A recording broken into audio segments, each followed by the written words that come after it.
To order. Guess we could have do we need a roll call? Council Member Smith and Council Member Corretz are both present, and Council Member Parks, everybody's present. So we are all present, have a quorum, and so we could get started with our first item. Item number 1 is an item that was continued from December 1st, 2009. It's a Fire Department and Office of Finance reports relative to the billing and collections operation of the Los Angeles Fire Department. If we could have our folks from the Fire Department and from the Department of Finance come up and update us on what progress they've made. That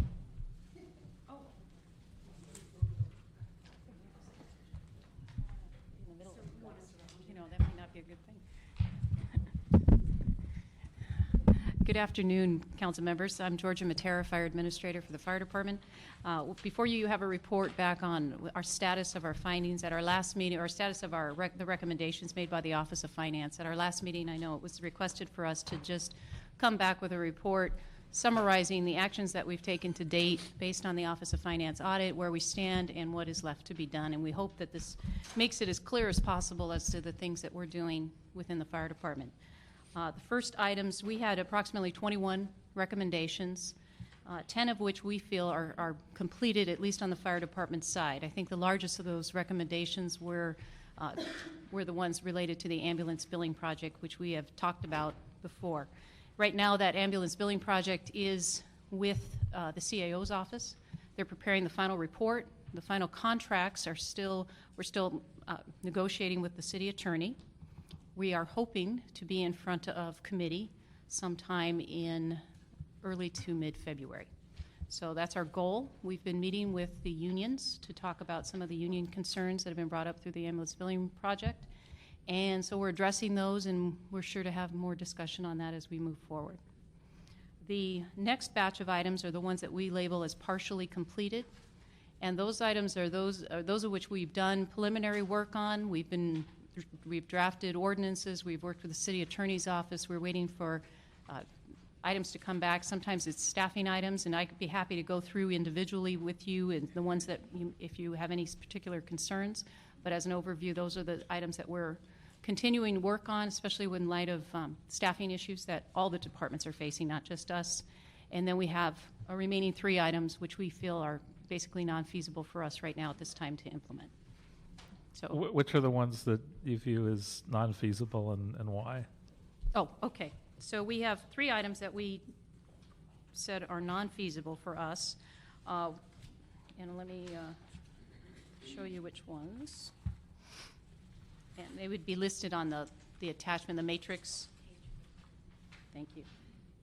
The first one on page 4 of 6, when it talks about the high-rise inspection fee, what the Office of Finance had suggested was that we would close high-rise buildings if, in fact, they didn't pay their permits. When, after working with the Fire Prevention Bureau, what they said was, per the fire code, we can't close a building only if there presents a significant health and safety hazard to the individuals, the occupants. But we continue to follow the city process in referring the uncollectibles, and so we have done that. So that's as far as we can take that recommendation. The next item. Let me ask a question on that.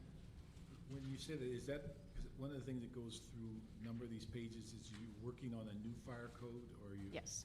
Is this recommendation part of the old fire code or the new fire code? That's part of the old fire code, that you can only shut a building down if it has a health and safety. The new fire code, does that give you more latitude?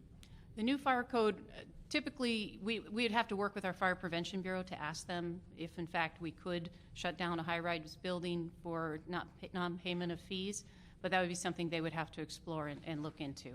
But so at this time, what they're saying is you can't do that based on our current fire code as it stands. But and when will the new, because that's kind of hinged on 3 or 4 of these, Yes. When does the new fire code become a reality?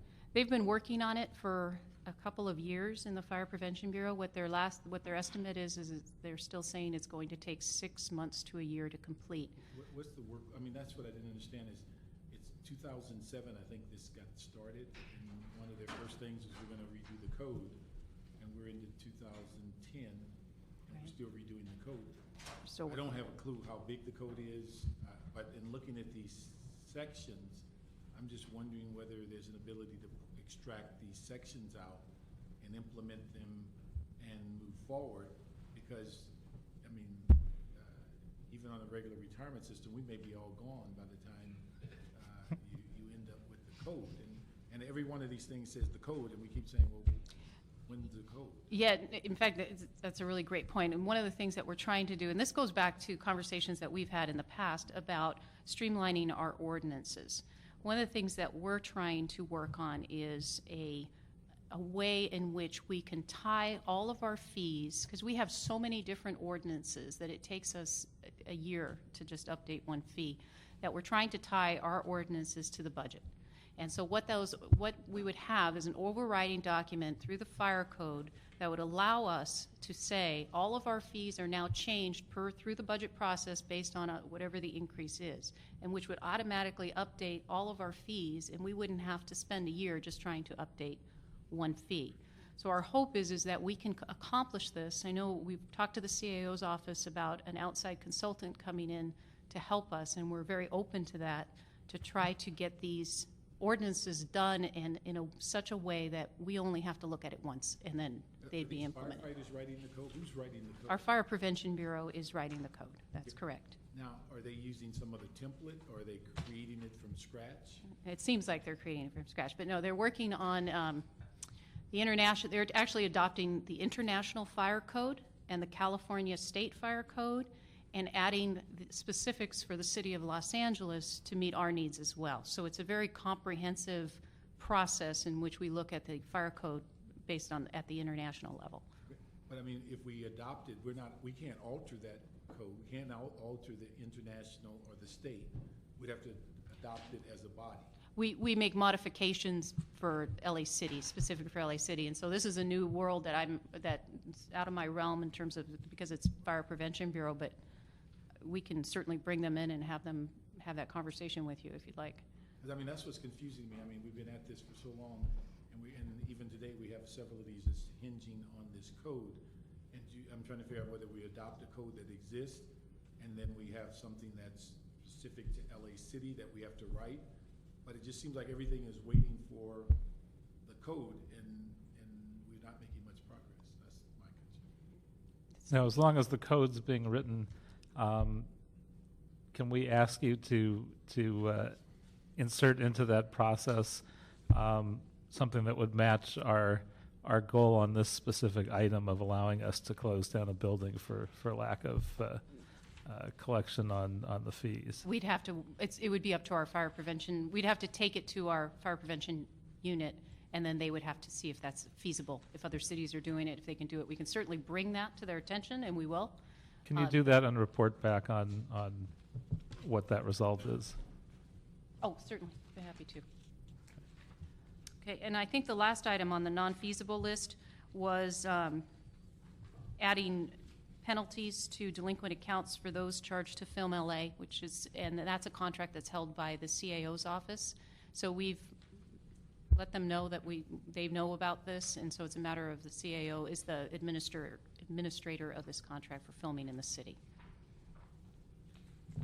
Okay. What about the partially completed ones? Could you walk us through those and tell us where you stand and where you think you'll end up on those? Partially completed. Most of these, as we talked about as Councilman Parks referred to, are related to changes in the fire code. I'd like to figure out how we can do it quicker, and so I'd figure if I can come up with a solution, we'll certainly let you know, because I understand the frustration of waiting. The first one on page 2, item 1.4, where it talks about billing the city of San Fernando. We've requested input from the city attorney on the language to amend the existing contract with San Fernando. Right now, the San Fernando contract that we have for their services is an old contract, and so our planning section in the fire department is the one that's responsible for it. And so we're trying to work with them to move this forward so we can charge them interest and penalties based on, because as the contract stands right now, it does not provide for that. They are paying their bills and we are billing them, and so that's fine, but if they are late, we don't have a mechanism to do that yet. The next item, 2.2, was the Coupa online payment options. Can you remind us what Coupa stands Coupa for? is the Certified Unified Program Agency, and what that is it's a state, it's the underground tanks inspections that we get, that we're authorized by the state to do those, and they actually, it's fully fee supported. And so that unit right now, what we're trying to do, the Fire Prevention Bureau has a number of systems that are all very individual, and they're very, they do different functions, but they don't necessarily talk to each other. And so we put out an RFP, and we received bids back on the Unified Fire Inspection System. And what that is designed to do is actually take all of our existing fire prevention systems, so you don't have multiple inspectors going out to one site where you can say, hey, one inspector can inspect the whole thing, because right now we don't have a system that lets you know what's going on in that building. Every system is individual. This Unified Fire Inspection System will allow us then to bring all the systems together, talk to one another, and actually we think it's going to increase revenue and efficiency. We received several bids back. We received one that was very good bid, and it will allow us to take e-commerce, pay bills online, and that bid came back at $7.5 million. So what we're trying to do is we're looking at, well, what would it increase in terms of cost benefit? What will it increase in revenue? What will we see? What efficiencies can we come up with? What positions, for instance, we have one person who's on contract for our vegetation management system who's been on contract for at least 10 years because he's the only one who knows how to do this COBOL-based system. We want to replace that, and that will fall under this whole Unified Fire Inspection System. So we can now eliminate that contract, and we can eliminate the need for that individual. We can maximize our inspectors, and so perhaps they can, instead of having 5 inspectors doing the same thing, we can now have 1, and we can redeploy our existing resources. So those are the things that we're looking at, and that's unfortunately the ones that take a little time, and it takes staff, and as we all know, things are just slower these days because of the fact that we have such staffing challenges. But that's one we're very excited about, and we're actually moving forward, and we're looking at, can we go to the Construction Services Committee to help us with a portion of it and come back to council for your support. So that's another big project that's coming down the pike after the ambulance billing project that you'll be seeing. So that's what that one is. The next page, recommendation 2.3, that's applying interest. That one also goes back to the fire code issue. The one thing that we do say is right now we charge a 50% penalty on all of because the fire code allows us to charge a penalty, it's just not interest. So we do charge a 50% penalty on those bills that are late. So as for right now, the fact that we've charged that 50% penalty rate, we actually probably see more back than just the daily calculation of interest. So those are the ones that are partially implemented. All the ones that we can charge a penalty on that the fire code will allow, we do. It's just the interest piece we can't. So the penalty that you charge now is what again? It's 50%. So we do charge a very steep penalty for anything that's delinquent. And you don't charge interest on that? We just don't charge interest because it doesn't allow us in the ordinance, but that will be something we will change. Any question about whether we would want to increase the penalty even further to provide more of an incentive? We can certainly look at that. We haven't really talked more than 50%, but if that's something you'd like us to go back and talk to our city attorney about, we certainly can. I mean, I would think we might even consider 100%. I mean, it's not a large dollar amount, but I think it might be enough to make people jump a little bit more to attention and just pay it on time. It's worth pursuing, at least asking the question, definitely. It's a good thought. So, Okay.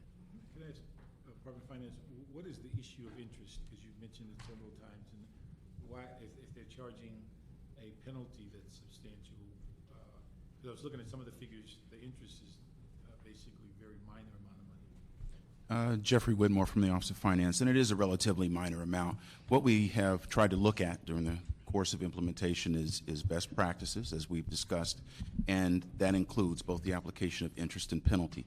Interest, of course, is reflecting the cost for the use of money or the money not being in the bank and what we would have earned, and the penalty, of course, as a deterrent for in terms of compliance. So we have recommended traditionally the application of both. Ms. Matera has just indicated that, of course, their level of interest is higher than most. So if I understand you correctly, there's no real loss of revenue. Penalty. Mm-hmm. Her penalty is larger than most. So overall, there may not be a loss of income per se, but in terms of uniformity, we recommend both interest and penalty. Is there a way to avoid whatever cost there is of having to calculate that out, whether at a later point we just add another additional penalty? Like 6 months later, we add another 50% to the cost of that. I mean, that is a possibility. That is a call that could be made. Depending on what it is that we're looking for. I mean, if we're trying to get people to come into compliance, of course, the greater the fee, the greater the compliance. But at some point, there's greater difficulty in collecting. And if I might add, Pam Mooney from the Office of Finance, Jeff's point about standardization and best practice is what we're really trying to get to, because as we go through these reviews, for example, in the housing department, they do have 100% penalty. So they also don't charge interest, but they have 100%. And then there are other departments that have 50%. But as we move to the new FMS system and we're trying to standardize what we're putting into this and go to more centralized way, it makes it easier also on the recipient of the bill. We get less calls if we don't have all these varying penalty rates and interest rates. So we are trying to look at what would make it easier both from a system standpoint on the constituent and as well as still maintain the revenue. But your point, would it be easier to just have a secondary penalty for taxes, for example? It's graduated, so after so many months, then an additional 20% penalty, that last 20% kicks in. So that's certainly something that our staff could evaluate. How do we do it on a citywide basis? But right now it's a very fragmented approach where every department has sort of embedded in their code, which is, as Georgia said, many years old and takes a lot of time and effort with the city attorney's office. So we're trying to, as we go department through department, to make recommendations so that the city really does have a pretty good enforcement mechanism to make sure people pay on time. Well, certainly the 100% seems more workable to me, and not having to deal with interest, because then you don't have to engage in all the individual calculations, and you have a pretty good hammer at that point to get people to actually make their payments. See, I think when Department of Finance, when you're dealing with literally hundreds of $1,000s of delinquency, interest is meaningful. When you're dealing with a $300 fee, it's No, you're right, and very minimal.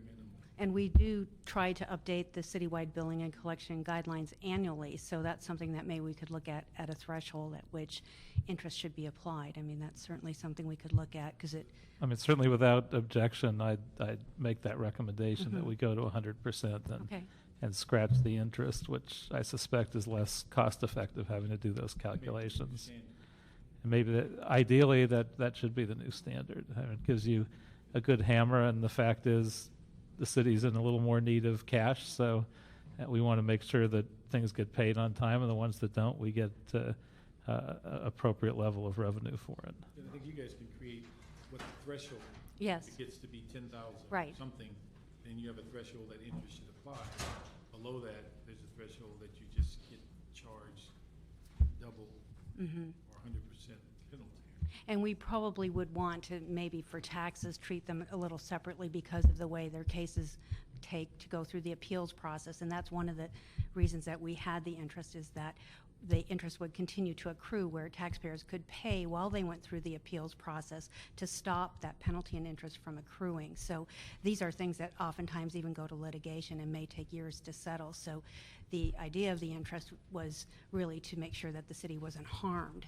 But in cases where there are permits or fees, it is a different animal. So we can certainly do that.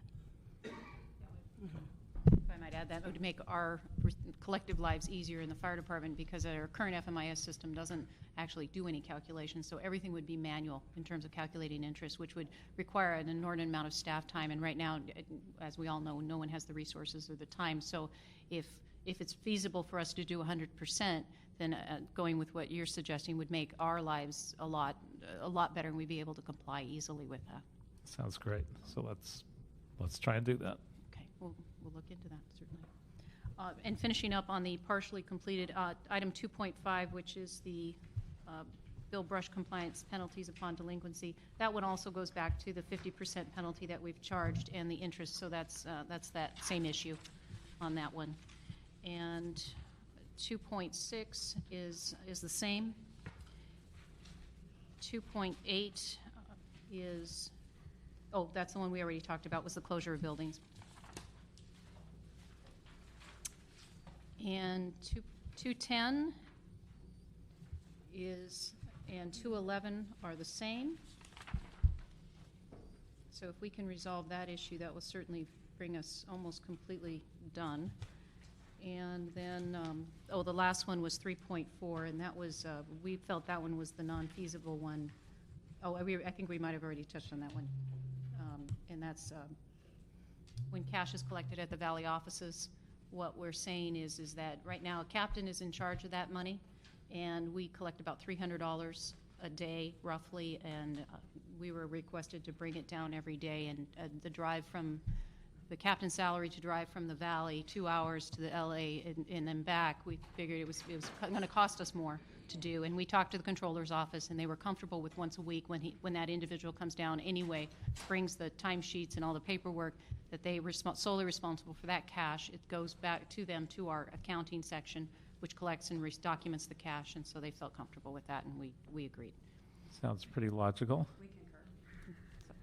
Now there's a contract for billing and collections.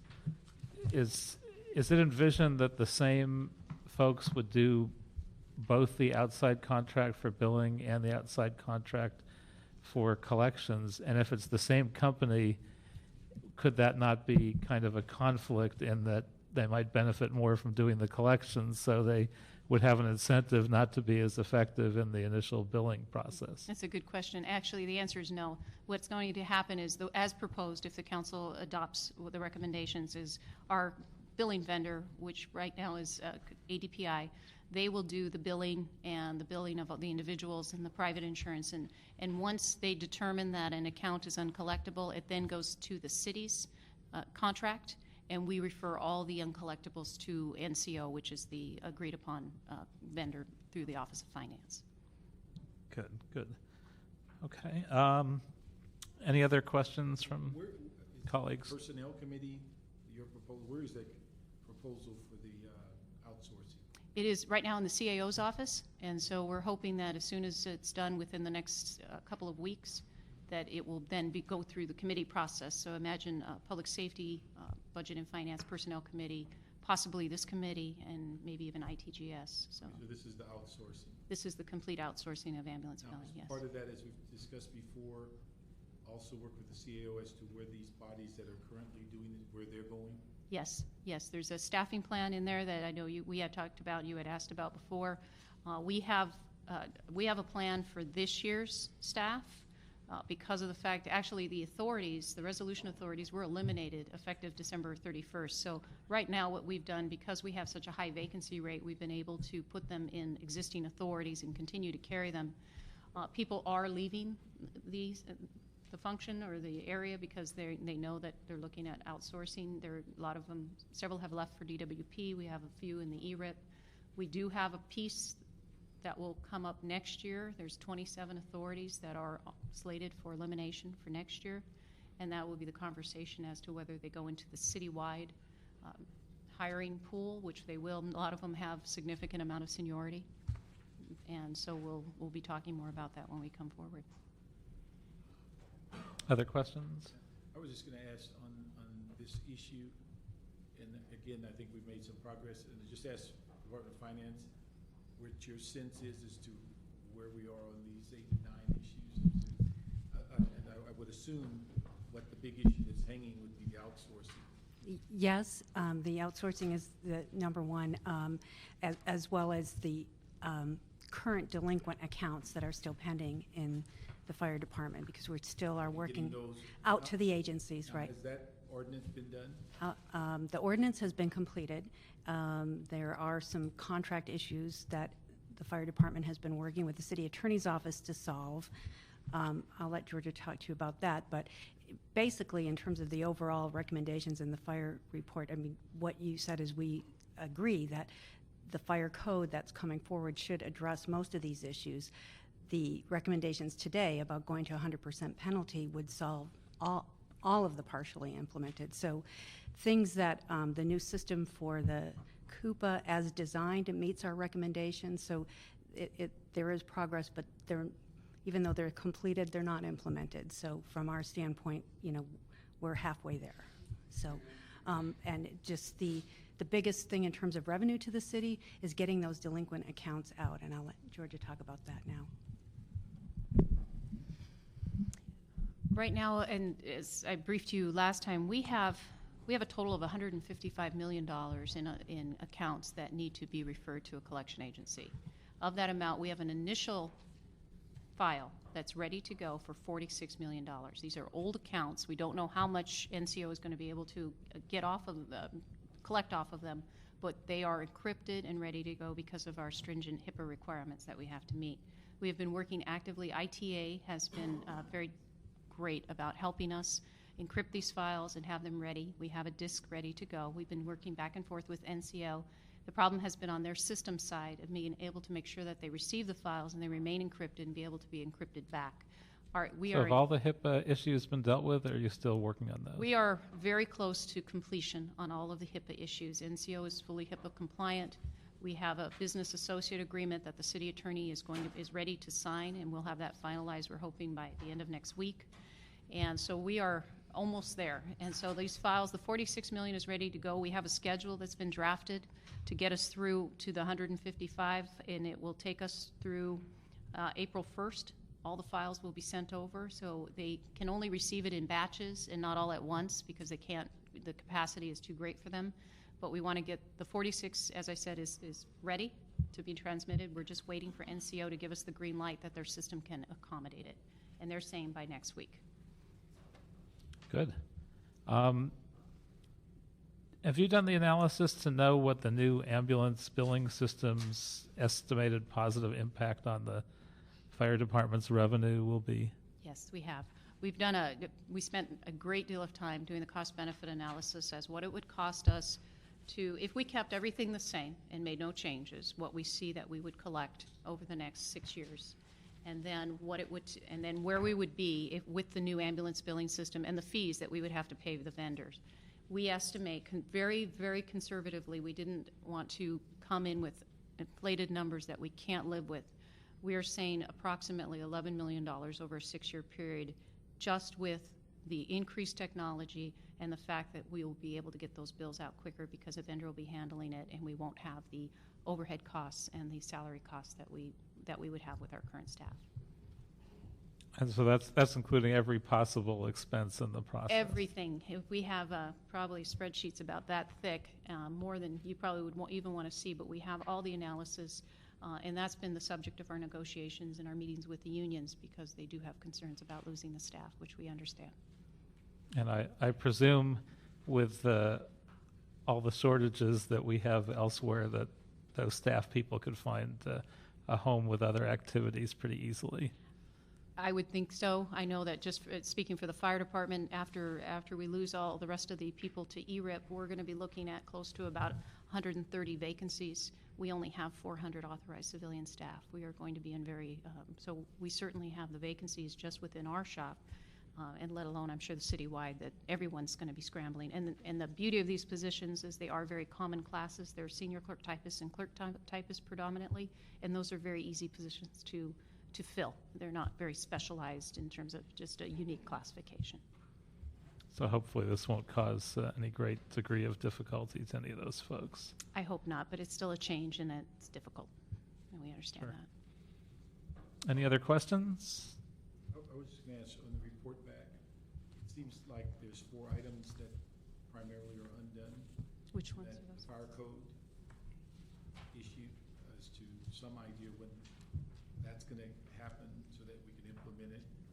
The outsourcing, you said it's in the mayor's office, if we can locate that and find out when that gets implemented. And then, the final implementation of the 100% penalty and what the guidelines are gonna be. And the final one is the ordinance and the, process for the delinquent bills. Those appear to be the 4 things that absolutely will make this report finalized. Well, the outsourcing right now is in the CAO's office, and it's on its way. So you'll be seeing that. Until we get it, it will be on its way. And the thing is, we need to put forth the effort to get it out, or else we'll be sitting here 6 months from now saying, did that happen?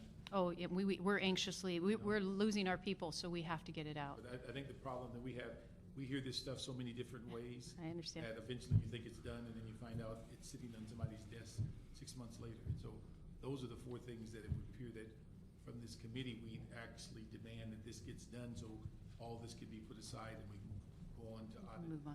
352. Do we want to pick an appropriate time to have them report back with all those?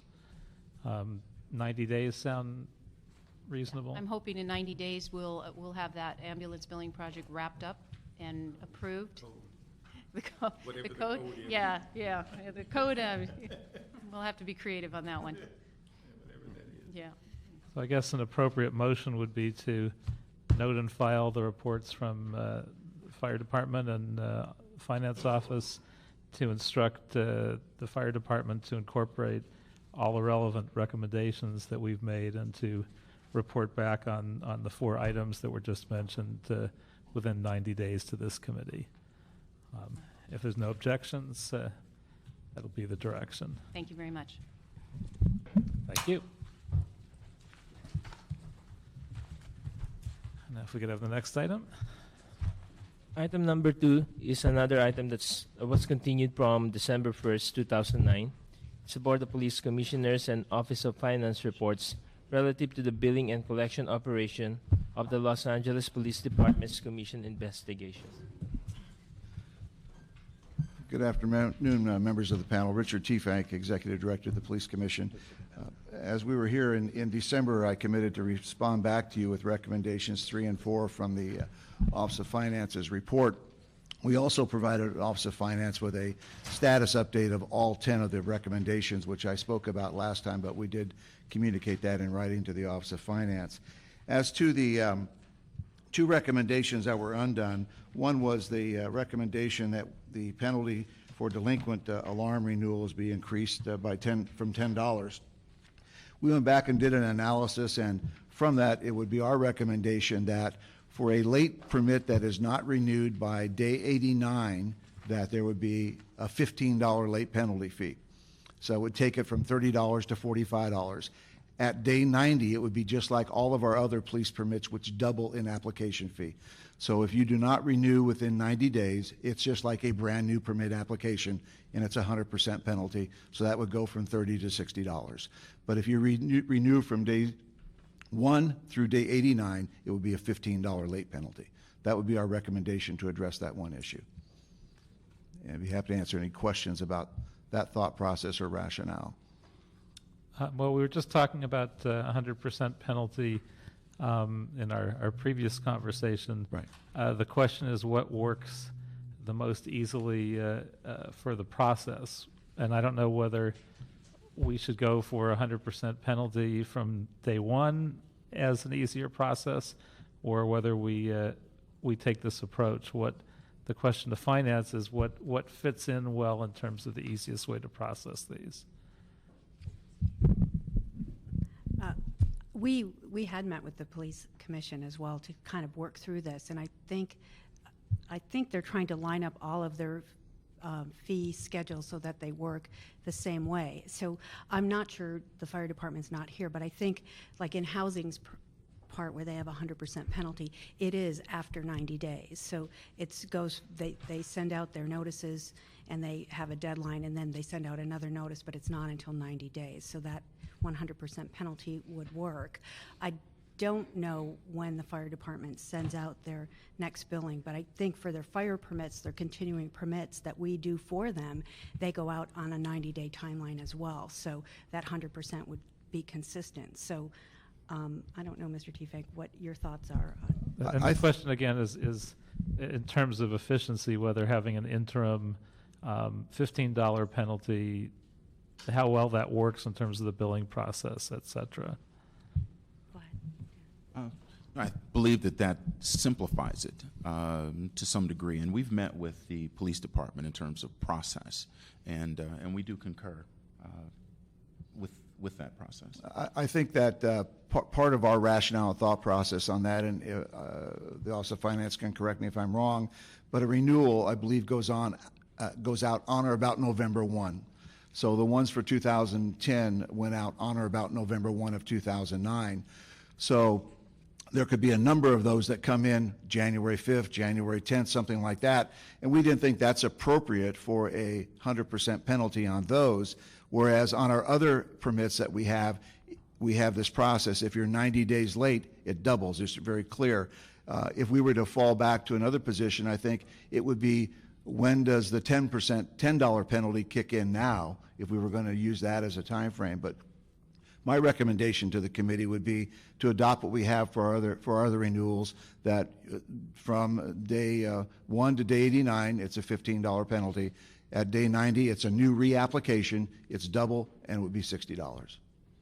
And I assume we're trying to make these things as simplified and uniform as possible. So if your other renewals are now $15, it seems to me that would be the logical way to go. As to recommendation number 4, this is the recommendation having an appropriate penalty for overdue alarm renewal payments, and we just addressed that. Plus, also assess interest on overdue alarm renewal payments, which are appropriate to do so. We looked at the fines. Currently, there is no penalty on fines. So if you have an alarm and you have a false alarm and you have a permit and it's your first false alarm, that bill is $136. There is no penalty, there's no interest attached to that currently at all. If you have no permit for that alarm, it's an additional $100. So that $136 would become $236. What we would recommend as part of the recommendation from Office of Finance is to put the interest penalty on those alarm payments. And the reason we came up with that recommendation, rather than, as the previous discussion with the fire department was, looking at doubling that, our history is the counts that are referred to the contracted collection agency, NCO, 7% collection rate. I think you get to a point in time where your return is lost. And if we were to take that 136 and real quick, that's what, 272, I think the opportunity to collect 136 is dismissed when you raise it to 272, and people are just going to ignore it. They maybe disconnect their alarm, and you've lost your opportunity to get that revenue back. So we looked at it from a perspective, what do we know in collections that we're able to collect? And when we know they go to collection, we only get 7%. I think what we're really going to do if we were to double that fine is your receivables are going to go up, but your revenue is not going to go up incrementally with that. So that's why we had the recommendation of looking at having an interest on that debt that is due to the city on the fine. And also, if you then get alarm call number 2, it becomes 136 plus 50, so now it goes to 186.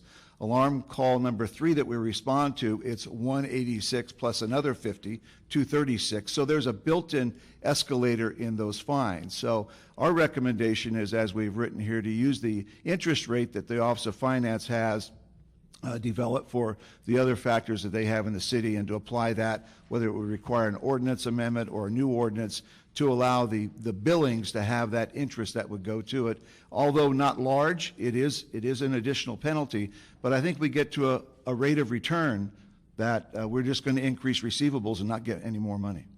I wonder again, in the same vein, to avoid having to spend money on the calculations, if we could, not having to go to 100%, but if we could find a dollar amount that was appropriate, like a $10 or $20 addition, rather than having to calculate out the exact amount of interest that might, again, save the city some money and some effort. So I don't know if there's an appropriate dollar amount that would be on target, you know, a $10, a $15, a $20 amount that would match very roughly what you're trying to do, but save us, I presume, a certain amount of money and time and in terms of having to make those calculations. One of the issues with the alarm permit, the false alarm fines, is we send a billing out 15 days, second notice 15 days later, third notice 15 days after that. At day 75 under the mayor's directive, it goes to collections. So we would have to identify on that last billing that went out, or we could incrementally put a penalty as it is late on each one of those. But we could add $5, $10 to that if the panel is supportive of that. I really don't have a number. I think that what we find is we initially are receiving back about 57% collection on our first notice under our new system. Our new system, we're billing weekly, where in the past it was billed monthly. So the quicker we get the bill out, the quicker we get the money back. So I think, we've been doing this now since June under the new system, and it is working very good for us. We're having only 3% of the mail come back to us. We're seeing what we believe to be a good collection rate. What I would recommend that we go back and do, if the panel is interested in this, we would look at an appropriate way to come back with a fine or additional penalty, I guess I would say, $5, $10 for each one of those increments that you're late. So in other words, if you don't pay within the 15 days, it's $5. You don't pay within 30 days, it's $10. You don't pay within the 45, it becomes 15, and that gets added, then it goes off to collections, and that ends it. And we can build that right into our billing system because we generate the bill through our system called CryWolf. So we're the ones that print the bill, send it to, we don't print it, we send the file to GSD, they print it and mail it out. So we can control that very easily on our end if we did 5, 10, and 15, as I suggested. I would like to point out also, Mr. Kretz, that I know you're looking to save us energy in terms of applying the interest, but most of this is done by systems. So adding the interest is not a particularly big problem. The computer's automatically added into the bill and it's sent out, and that means. So it's not as much like the fire department where they say they would have to hand calculate it. And no, and that's due to the current FMS system that they're using. FMIS isn't able to do that, and since they're building the new system. But one thing I might suggest is that Jeff chairs the Revenue Management Committee that includes all of the large revenue producing departments. So if we could maybe report back, but pose the question from the committee, like which is easier from an implementation, to have like a sort of graduated fee, like $5, $10, $15, like Mr. Teefank said, or is the interest, do they have a preference? Because we would like to hear, because they do have different systems, and part of this is trying to recognize their individual business practice as well as standardizing. So if we could come back, I don't know when the next meeting is, Jeff, but if we could come back in 30 days or so, we could at least have some input from them in terms of... In March? Oh. Well, if we could come back after the March, well, we can certainly email. We have their list. I think we should maybe you can have those discussions offline without having to wait for their March meeting. Right. We could have that, just to have their input. Is there anything? Because certainly with the opportunity for a new system going forward into FMS, it's the perfect time to have these kinds of discussions and figure out what makes the best sense for the city. I think also incremental amounts are probably more relevant to the end user that you're trying to appeal to, and they look at it and say, okay, I know if I wait 45 days, it's going to cost me an extra $15. Why throw it away? So I think it may also be easier for the person you're trying to goad into action to digest those obvious increments rather than, okay, you're paying a little more interest. But I think that's a decent idea. Why don't you come back to us with the first meeting that's around a 30-day period and give us the answer to that if there are no objections. My concern would be we don't price ourselves out of the ability to capture the revenue. And I think with the idea of doing a $5 increment, I think you're giving a little goad to the person that'll say, why should I waste this extra money?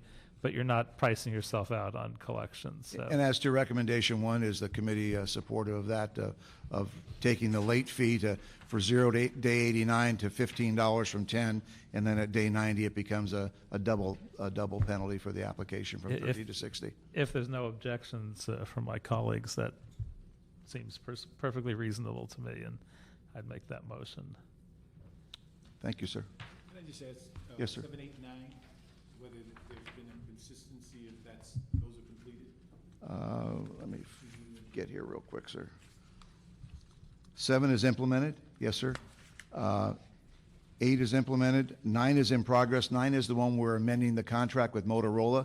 We have sufficient funds to create the online alarm school and also have available for individuals that don't have access to online, a paper alarm school. We're in the process of having that contract amended, and that should be moving forward in a very near short time. You're welcome. So I guess with those directions, we're done with this item.